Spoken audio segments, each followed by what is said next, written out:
रघुपति राघव राजा राम, पतित पावन सीताराम। आज ये पूरा वीडियो डेडिकेट होने वाला है भगवान श्री रामचंद्र जी को। तो क्या हिस्ट्री है श्री राम जी के भव्य मंदिर की, ओके, और साथ ही एक लॉन्ग रनिंग कोर्ट केस, उसके बारे में हम लोग चर्चा करेंगे। उसमें क्या क्या एविडेंसेस एक्सप्लोर हुए, इस पे चर्चा करेंगे। साथ ही किस प्रकार से श्री राम की महिमा पूरी दुनिया में फैली हुई थी, इस पर भी चर्चा करेंगे। और साथ ही मंदिर बना करके भला क्या लाभ होता है। इसी का स्कूल बना लो, अस्पताल बनाओ, अरे क्या मंदिर बना रहे हो रे, तो भला मंदिर बनाने के क्या लाभ होते हैं, इस पर चर्चा करेंगे। और आखिर में हम देंगे ग्रैटिट्यूड यानी कृतज्ञता व्यक्त करेंगे भगवान श्री रामचंद्र जी के प्रति। तो आइए शुरू करते हैं लेके हरि का नाम। तो भला श्री राम जी का प्राकट्य कब हुआ? श्री राम जी का प्राकट्य हुआ था श्वेत वराह कल्प के 7वें मनवंतर, जिसका नाम है वैवस्वत मनवंतर। उसके 24वें चतुर्युग में, त्रेता युग में हुआ था श्री राम जी का प्राकट्य। आप कहेंगे अरे भाई ये आपने कौन सा कैलेंडर खोल दिया हमारे आगे। वेल, आपके लिए बताना चाहूंगा 1,81,49,123 साल पहले श्री राम जी का प्राकट्य हुआ था। सियावर रामचंद्र जी की जय। 1 करोड़ जी, लेकिन सनातन धर्म ये 7,000 साल पुराना नहीं है। हमारे जो हिस्टोरियंस हैं, जो कि बरमुडा ट्रायंगल से पढ़कर आए हैं, उन्होंने तो हमें ये बताया था। हाँ जी, सनातन धर्म का मतलब ही है जो कि सनातन है। सनातन मतलब इटर्नल, यानी बिगिनिंग लेस है एंड लेस है। तो इसलिए उसमें श्री रामचंद्र जी आते हैं इतने करोड़ साल पहले, और बार बार आते हैं, कई बार आते हैं। तो श्री राम जी का मंदिर वैसे तो इतने समय से था, लेकिन भला इसको तोड़ा किसने? इसको तोड़ा बाबर नाम के व्यक्ति ने, जो कि बर्बरता का प्रतीक था। उसका कमांडर था जिसका नाम था मीर बाकी। मीर बाकी नाम का व्यक्ति 1528-29 में जब इंडिया में आया, तो इसने आकर के ये राम जी का मंदिर ध्वस्त कर दिया और इस पर एक विवादित ढांचा खड़ा कर दिया। और इसी बात का वर्णन किया तुलसीदास जी ने 1590 में अपने दोहा शतक के अंदर इस प्रकार से। राम जन्म मही मंदर ही, तोरी मसीत बनाए, जब ही बहुत हिंदू हते, तुलसी की निहाय। जन्मभूमि का मंदिर नष्ट करके उन्होंने एक मसीत यानी कि एक विवादित ढांचा, जिसको आप समझ गए होंगे, इसको बनाया। और साथ ही तेज गति से उन्होंने बहुत से हिंदुओं की हत्या की। इसे सोचकर तुलसीदास शोकाकुल हुए। और अगला दोहा इस प्रकार से है।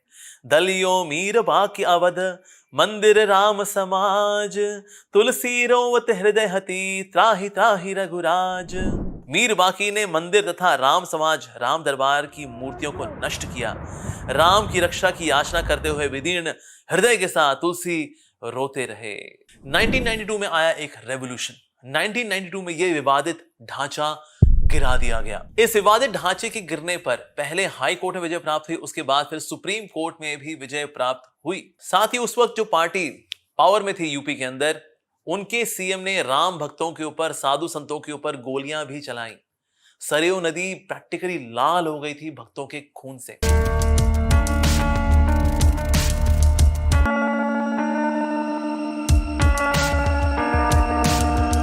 यही नहीं किया, साथ साथ है बल्कि रामचरितमानस जैसे दिव्य ग्रंथ के ऊपर आलोचनाएं की, क्या क्या बकवास बातें बोली। और उसी पार्टी के सीएम के बेटे आज उस पार्टी के अध्यक्ष हैं। विश्व हिंदू परिषद ने 9 नवंबर 1989 में स्टोन लेइंग सेरेमनी की थी, और उसके बाद संघर्ष हुआ, और 30 साल बाद 9 नवंबर 2019 को सुप्रीम कोर्ट ने फाइनली डिसीजन दिया भक्तों के पक्ष में, राम मंदिर के पक्ष में। और अगस्त 2020 में हमारे देश के प्रधानमंत्री श्रीमान नरेंद्र दामोदर दास मोदी जी ने इसके फाउंडेशन स्टोन को रखा, और वो मंदिर बड़ी तेजी से बन रहा है, और बहुत जल्दी श्री राम जी का मंदिर बन करके तैयार हो जाएगा। सियावर रामचंद्र की जय हो। जब ये हाई कोर्ट में केस चल रहा, बल्कि वहां की जो हिस्टोरियन थी जिसने रिपोर्ट लिखी थी, उसने बताया कि देखिए, मैं जो यहां बोलने जा रही हूं, मैं किसी तथ्य के आधार पे नहीं बोल रही हूं, एविडेंसेस के आधार पे नहीं बोल रही हूं, ये सिर्फ मैं अपनी ओपिनियन दे रही हूं। वाह, क्या बात है। तो इसीलिए हाई कोर्ट के जज ने कहा, the court expresses surprise that in this particular case, considering the sensitivity of the dispute, persons claiming to be experts who were making statements without proper investigations, research or study instead of helping to create a cordial atmosphere. Such actions tended to create more complications, conflict and controversy. Archaeological Survey of India के head के मोहम्मद जी ने बताया कि ऐसे बहुत सारे evidences मिले हैं जो कि क्लियरली एस्टैब्लिश करते हैं कि वास्तव में यहां पर राम जी का मंदिर ही था। जैसे कि यहां पर 12 ऐसे पिलर मिले जिसमें कि ऐसी आकृतियां हैं जो कि वास्तव में हिंदू धर्म से ही कनेक्टेड है। जैसे पिलर्स हैं जिसमें शंख बने हुए हैं, जिसमें कलश बने हुए हैं, जिसमें चक्र बने हुए हैं। ये सिंबल कौन से धर्म से कनेक्टेड है? वेल, सनातन धर्म ऑब्वियसली। टेराकोटा स्टोन के बने हुए स्कल्पचर्स ही बने जो कि एक्सक्लूसिवली हमेशा से मंदिर बनाने के लिए ही उपयोग हुए हैं। और भी ऐसे कई सारे इंस्क्रिप्शंस मिलते हैं जो कि क्लियरली एस्टैब्लिश करते हैं कि वास्तव में भगवान विष्णु का, श्री रामचंद्र जी का ही मंदिर है। तो अब ये जो तीसरा चैप्टर है, where we will discuss that how Shri Ramchandra is the heart and soul of entire world।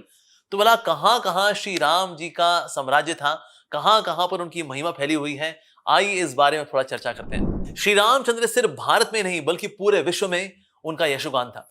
जैसे कि थाईलैंड के जो राजा हैं, वहां पर राजाओं को टाइटल मिला करता था, राम 1, राम 2, राम 3। श्री रामचंद्र जी का नाम तो गुरु ग्रंथ साहिब के अंदर 2533 बार मेंशन किया गया है। वाओ! तो सबसे पहले हम चर्चा करेंगे किस प्रकार से श्री राम जी का कनेक्शन है साउथ कोरिया से। एज पर हिस्टोरियंस 2000 साल पहले अयोध्या की एक राजकुमारी हुई थी जिनका नाम था सूरी रत्ना, जिनका विवाह हुआ था साउथ कोरियन किंग के साथ। इन साउथ कोरियन किंग का नाम था किम सूरो।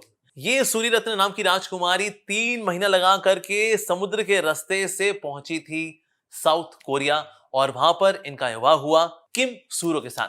यही सूरी रत्ना जब पहुंची साउथ कोरिया तो वहां पर इनका नाम पड़ा क्वीन हु। और आज साउथ कोरिया के अंदर करीब 6 मिलियन ऐसे लोग हैं जिनके सरनेम है या तो किम नाम से या हु नाम से। सो किम और Heo dynasty which are found in Gimhae और Lee dynasty which is from Incheon, पर इनकी अगर हम एंसेस्ट्री देखें then they trace back to these Indo Korean couple. और बड़ी इंटरेस्टिंग बात यह है कि जो क्वीन हु का जो मंदिर है जो कि साउथ कोरिया में है, इसके लिए पत्थर मंगाया गया था अयोध्या से और ये पत्थर अयोध्या से लेकर के पहुंचा साउथ कोरिया और साउथ कोरिया में बहुत ही इंडो बुद्धिस्ट काइंड ऑफ मंदिर बनाया गया फॉर दिस क्वीन हु। और इंटरेस्टिंगली क्वीन हु का ही बहुत ही सुंदर मॉन्यूमेंट मिलता है जो कि कोरियन ट्रेडिशन में बनाया गया है on the banks of Sarayu in Ayodhya. और ये मॉन्यूमेंट करीब 3 मीटर ऊंचा है और इसका टोटल वेट है 7500 किलोग्राम। सो यही हुआंग हु जो कि कोरिया में जानी गई, ये थी सूरी रत्ना, लेकिन हुआंग हु के नाम से बना मॉन्यूमेंट अयोध्या में और हु के लिए ही सुंदर मंदिर है which is from the stones brought from Ayodhya made in South Korea. So cultural connection is there between Ayodhya and South Korea. Indonesia के अंदर तो आज भी रामलीला होती है और श्री राम जी की लीला से कनेक्टेड कई सारे मॉन्यूमेंट्स और स्टैचूज पाए जाते हैं इंडोनेशिया के अंदर। तो इस तरफ आप देख सकते हैं श्री राम जी और हनुमान जी, ये कार्विंग मिलती है खुर्दिस्तान में विच इज इन इराक, जिसमें श्री रामचंद्र जी हैं, रामचंद्र जी के हाथ में धनुष भी है और उनके चरणों में बैठे हुए हैं हनुमान जी। यस, तो ये क्लियरली डिपेक्ट करता है कि वास्तव में श्री राम जी की महिमा इराक में भी थी। सो इराकी लोग भी जानते थे श्री रामचंद्र जी के बारे में और इस प्रकार से इराकी आर्कियोलॉजिकल टीम के द्वारा मोर देन 247 इस प्रकार की तस्वीरें, इस प्रकार की कार्विंग्स मिली हैं जो कि क्लियरली एस्टैब्लिश करते हैं कि वास्तव में श्री राम की महिमा इराक में कहीं ना कहीं बोली जाती थी, सुनी जाती थी। तो हम आगे जाएंगे इराक से इजिप्ट की ओर। तो इजिप्ट का जो नाम है ये आता है from Ajupati. Aj was the name of the grandfather of Lord Shri Ramchandra. और जितने भी राजा आते हैं, राजा को टाइटल मिला करता था रामेसिस, रामेसिस 1, रामेसिस 2। सो रामेसिस का मतलब होता है राम ईसियस, राम द गॉड, क्योंकि जो भी राजा होगा, राजा इज रिप्रेजेंटेटिव ऑफ गॉड। तो इस प्रकार से टाइटल मिला करते थे रामेसिस 1, रामेसिस 2, रामेसिस 3। और जो क्वीन हुआ करती थी उसको रिप्रेजेंटेटिव माना जाता था सीता मैया का। इनफैक्ट एक क्वीन का नाम भी है सीता मैन। तो जितने भी राजा हुए दे वर ऑल वैष्णवास। आपको कह सकते हैं अरे जी ऐसा कैसे, कुछ भी इजिप्ट के राजा वैष्णवास? हाँ जी, अगर आप यहां पे तस्वीर देखेंगे, ये एक तस्वीर है एक इजिप्शियन राजा की और तिलक अगर आप देखें, ये सारे के सारे श्री वैष्णव तिलक हैं। माथे पे तिलक, बाजू पे तिलक, सारी बॉडी पे वहां वहां तिलक है जहां पर वैष्णव तिलक लगाते हैं, और तिलक की जो मार्किंग है बिल्कुल इसी प्रकार की होती है। और हम सब जानते हैं कि Egyptian kings they were coming in the dynasty of sun god, तो इसलिए रा यानी कि रा मतलब सन गॉड, उनको वो वर्शिप करते हैं। सो अमुन रा, खोंसा एंड मूट, ये तीनों की डिपिक्शन अक्सर आती है इजिप्शियन हिस्ट्री के अंदर। सो भला Amun Ra, who is Amun Ra? Amun Ra is basically Shri Ramchandra, Khonsu is Lakshman and Mut is basically Sita, और इनकी डिपिक्शंस बार बार आती है। तो जब कभी इस तरह से राम जी चल रहे हैं, सीता माई चल रही हैं, लक्ष्मण जी चल रहे हैं, इनकी डिपिक्शन इस प्रकार से आती है। So Ra means sun god, reason being भगवान श्री रामचंद्र आए थे सूर्य वंश में, तो इसलिए रा, तो इसलिए सूर्य देव की पूजा करते हैं। Reason being Surya in a way is representative of Lord Shri Ramchandra. So Amun Ra का मतलब होता है जिनसे कि सारे देवी देवता इत्यादि निकलते हैं। So that person is actually Amun Ra, which is very close to the Sanatan Dharma description. किस प्रकार से भगवान एक हैं, उनसे कई सारे देवी देवता इत्यादि आते हैं। साथ ही अमुन रा का जो कॉम्प्लेक्शन बताया गया है, it is also bluish dark complexion, जो कि श्री रामचंद्र जी का कॉम्प्लेक्शन था, which was like a greenish bluish complexion. Amun रा नाम के जो भगवान हैं जिनकी पूजा होती है इजिप्शियन कल्चर के अंदर, उनको बताया गया कि वो मालिक हैं किसके? पवन देव के। अब भला पवन का रिप्रेजेंटेटिव कौन है? पवन के रिप्रेजेंटेटिव है हनुमान जी, क्योंकि पवन पुत्र हनुमान है। साथ ही जो अमुन रा नाम के राजा थे, इनके शीश में जो मुकुट था उस पे गरुड़ का भी साइन था, there was eagle and that is actually Garud ji. और साथ ही इनके चरणों से नदी निकलती बताई गई है। तो भला नदी तो भगवान विष्णु के चरणों से निकलती है, उनका नाम है Ganga Maiya, right? So Khonsu is described as son of Amun and Ruth, क्योंकि लक्ष्मण जी जो थे वो सीता मैया को बोलते थे सीता मैया, और प्रभु श्री राम जो कि उनके बड़े भाई हैं उनको पिता समान मानते थे, तो इसलिए उनको यहां बताया गया कि मानो उनके पिता समान थे और ये उनकी माता समान थे। और साथ ही खोंसू के बारे में बताया गया, Khonsu represents a great snake, okay, a great snake who fertilizes the civilization, जिसकी कुंडली में सारी सृष्टि पलती बढ़ती है। अच्छा, ये कौन सा सांप है जी? वेल दैट्स अनंत शेष। अनंत शेष किस प्रकार से सारे ब्रह्मांडों को अपने शीश पे रख करके उनको पालन पोषण करते हैं, क्योंकि भूधारण शक्ति है अनंत शेष जी के पास। So that's why Khonsu is none other than Lakshman ji, who is the form of Anant Shesh. Egypt के बाद फिर हम आगे बढ़ते हैं सीरिया की ओर। सीरिया और इराक में देयर वाज अ किंग जिनका नाम था Dasharath, who ruled these places 3300 years ago। साथ ही Hittite empire which is connected to Turkey, वहां पर सिंह द्वार का मेंशन भी आता है। इसी प्रकार से टर्की में एक क्वीन हुई थी जिनका नाम था Gusliya, Gusliya which is actually Kaushalya. इसी प्रकार से लालंदा नाम की नदी भी है which is connected to Nalanda, Hindua. इस प्रकार से कई ऐसे नाम हैं जो कि वैदिक ट्रेडिशन से क्लियरली अपना कनेक्शन बताते हैं। So in this way Turkey history has got Vedic connections. तो आइए सीरिया टर्की से अब और ऊपर की ओर चलते हैं, यानी कि यूरोप की ओर। हम सब जानते हैं इटली की राजधानी क्या है? रोम। तो बोला रोम का नाम ये रोम कैसे पड़ा? क्या लोग वहां रोम करते रहते थे, घूमते फिरते रहते थे? वेल, रोम का नाम पड़ा फ्रॉम राम। जिस प्रकार से हम बोलते हैं नासा, नासा यानी नासिका, इसको इंग्लिश में हो गया नोज, अ हो गया ओ, सो राम हो गया रोम, सो रोम। सो वास्तव में रोम का जो नाम पड़ा है श्री रामचंद्र जी के नाम पे पड़ा है। वेल, कौन सा वो दिन था जिस दिन इस रोम नाम के साम्राज्य को स्थापित किया गया? That day was 21st of April 753 BC। अच्छा, सो 21st of April 753 BC को क्या था जी? वेल, उस दिन थी रामनवमी। हाँ, रियली? यस। तो राम जी के नाम पे उस स्थान का नाम रखा गया रामनवमी के दिन।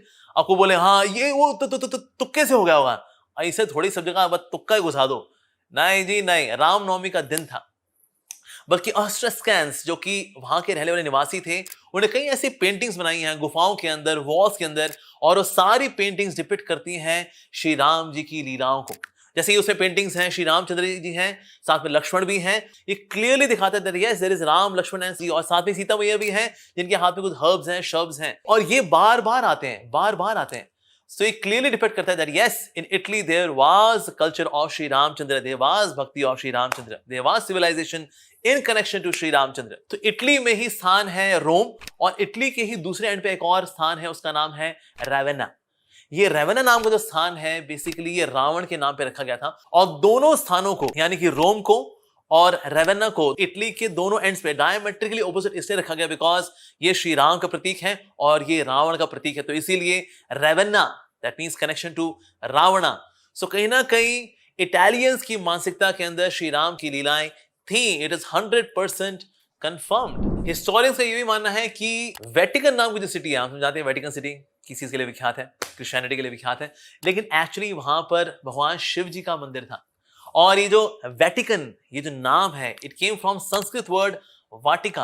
अच्छा, वाटिका जब ये शब्द आता है तो भला कौन सी वाटिका मन में आती है? वेल, सीता मैया की अशोक वाटिका। तो क्योंकि ऐसा माना जाता था कि ये जो वाटिका है, ये वाटिका है वास्तव में कल्चर की वाटिका, संस्कृति की वाटिका, क्योंकि वहां पर in the center there is mother Sita, उनकी भक्ति की वाटिका है वास्तव में। तो इसलिए उस वाटिका के स्मरण में हुआ ये वेटिकन, पर वेटिकन सिटी बाद में बन गया फिर ये वेटिकन सिटी। और यही वेटिकन सिटी, यहां पर वास्तव में शिव जी की पूजा आराधना होती थी। और ये जो आप शिवलिंग देख रहे हैं वास्तव में ये वही शिवलिंग है जिसकी पूजा अर्चना होती थी, तो इस वेटिकन सिटी में हुआ करती थी। जय बम बम बोले। ओके, यूरोप के बाद फिर आइए चलते हैं हम रशिया की ओर। रशिया की ओर आगे बढ़ते हैं। रशिया के अंदर तो वहां नदी का नाम ही है सीता, सीता नाम की नदी है वहां पर, साथ ही काम और मोक्ष नाम की नदी भी है। ये धर्म अर्थ काम मोक्ष हमने कुछ सुने से ना, राइट? ये सनातन धर्म से कनेक्टेड है। यस, साथ ही वोल्गा नाम का स्थान है जो कि रशिया में पाया जाता है। यहां पर भगवान विष्णु के विग्रह मिले हैं, which clearly shows कि भगवान विष्णु की आराधना यहां पर हुआ करती थी। और रशिया वास्तव में किनका स्थान है? रूसी लोगों का। रूसी जो शब्द है वो आता है ऋषियों से। ये सारा area was actually inhabited by the sages, साधु संतों के द्वारा, ऋषियों के द्वारा। तो ऋषियों का स्थान बन गया बाद में रशिया। और साथ ही अगर आप देखिए state emblem of the Russian federation में यहां पर देख सकते हैं आप, यहां पर 2 हेडेड ईगल है। सो ये 2 हेडेड ईगल है is basically a form of Lord Narasimhadev, जिनका नाम है गंधबरुंदा। और ये Gandaberunda was a form of Lord Narasimhadev. और यही सेम इंस्क्रिप्शन अगर आपको मिलेगा, ये सेम सिंबल आपको मिलेगा रामेश्वरम मंदिर में भी। तो इसका मतलब क्या है कि रशिया में भगवान श्री नरसिंहदेव जी की भी उपासना, पूजा पद्धति, हरिकथा हुआ करती थी। तो श्री रामचंद्र भला कहां पर है? तो आइए अब पहुंचते हैं हम लोग थाईलैंड में। थाईलैंड की जो नेशनल बुक है उसका नाम है रामाकीन। और वहां के जो राजा भी हुआ करते थे वो अपने आप को रामचंद्र जी का डिसेंडेंट मानते थे। और पहले जो थाईलैंड की कैपिटल थी उसका नाम था अयुथ्या, जो कि श्री रामचंद्र जी की अयोध्या से इंस्पायर्ड नाम है। इनफैक्ट जो लास्ट रूलिंग डायनेस्टी है थाईलैंड के अंदर, it is known by the name Ram. In fact पहले थाईलैंड का नाम था श्याम। आपको सुन के हैरानी होगी, राइट? Is it? यस, पहले इस जगह का नाम था श्याम, बाद में इसका नाम बढ़ गया थाईलैंड, क्योंकि थाईलैंड का मतलब होता है फ्री कंट्री।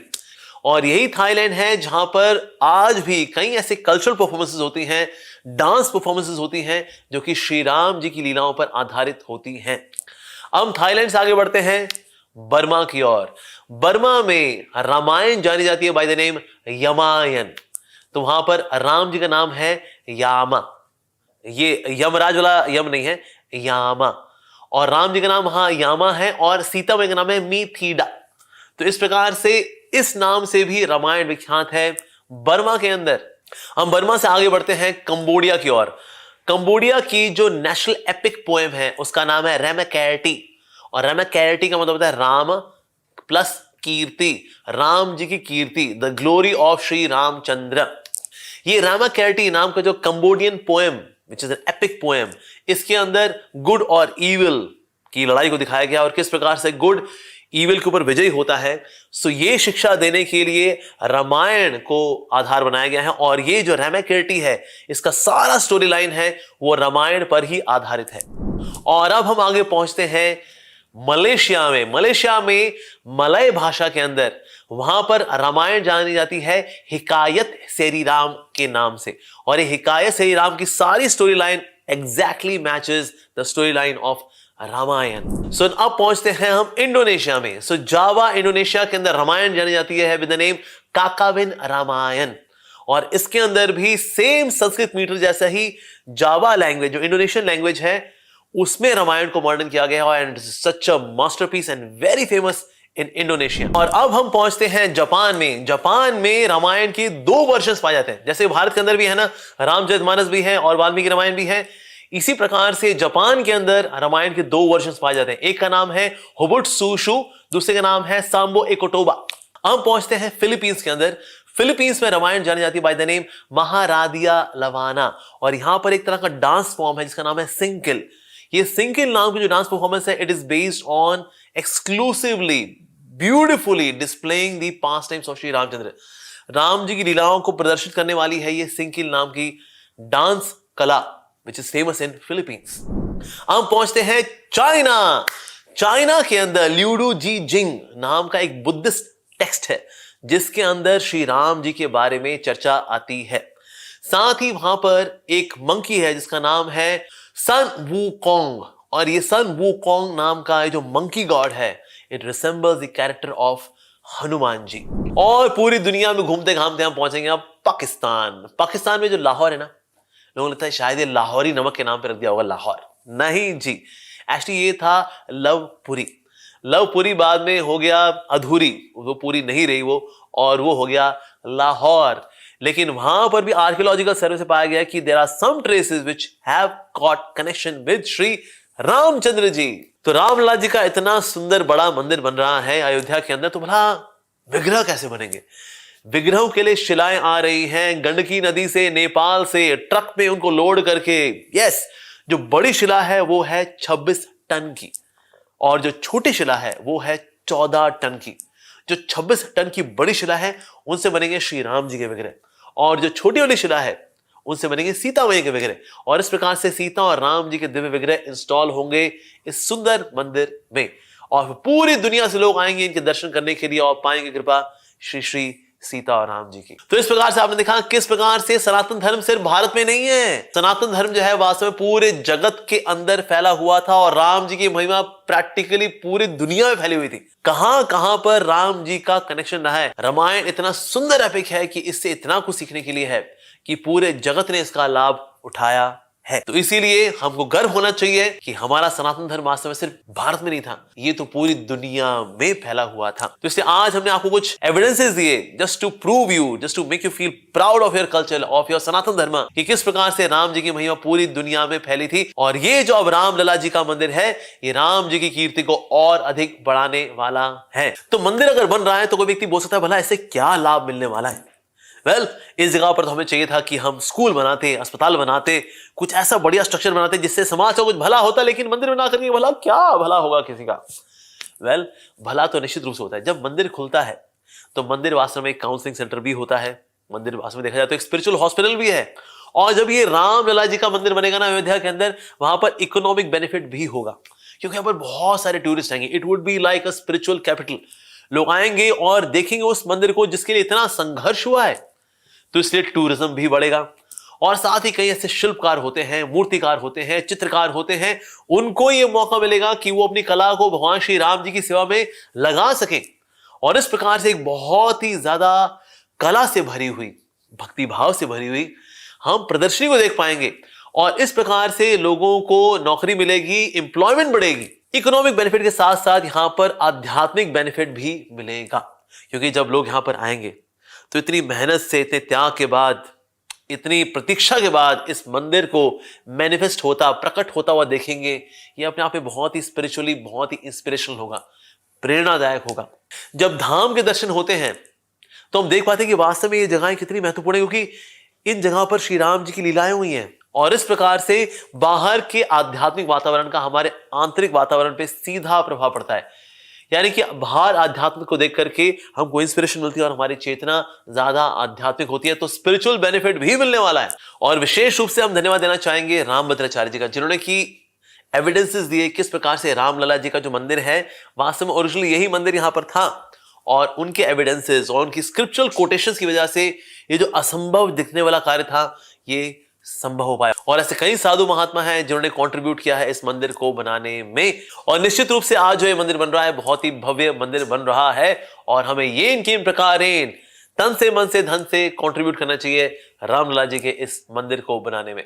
रामचंद्र जी हमारे देश की सभ्यता, उसकी संस्कृति के प्रतीक है, उसके आइडोल है। और इसीलिए भारतवासियों के लिए श्री रामचंद्र जी का यह मंदिर बनाना अत्यधिक महत्वपूर्ण है। और हमको चाहिए श्री राम जी की महिमा में जो प्रामाणिक ग्रंथ है, जैसे वाल्मीकि रामायण है या रामचरितमानस है, आध्यात्म रामायण है, इनको पढ़ना चाहिए, इन पे मनन करना चाहिए। और श्री रामचंद्र जी का जो चरित्र है, उससे इंस्पिरेशन लेते हुए अपने जीवन का उत्थान करना चाहिए। अगर आप रामायण देखेंगे ना, रामायण के अंदर भगवान श्री रामचंद्र और उनके भक्तों का इतना सुंदर आदान प्रदान है कि उसको देख करके इंस्पिरेशन मिलती है कि वास्तव में जीवन होना चाहिए तो ऐसा होना चाहिए। तो इसीलिए वैकुंठ जीवन की जो भावना है वो हमारी चेतना में आती है जब हम श्री राम जी कथा को पढ़ते हैं या सुनते हैं। अब प्रभु श्री राम की बात चली है तो भला उनका नाम का गुणगान कैसे नहीं होगा। तो भगवान श्री राम के नाम की महिमा को लेकर पद्म पुराण के अंदर एक बहुत ही सुंदर श्लोक है जो कि इस प्रकार से है। विष्णुर नामानि विप्रेंद्र सर्वदेहाधिकानि वै तेषां मध्ये तु तद्वज्ञा राम नाम वरस्मृतम्। इसका अनुवाद इस प्रकार से है, हे विप्रेंद्र जयमिनी, विष्णु के सभी नाम सभी देवों से अधिक प्रभाव रखने वाले हैं। उन सभी भगवान नामों में भी तत्वदर्शी महर्षियों ने राम नाम को परम माना है।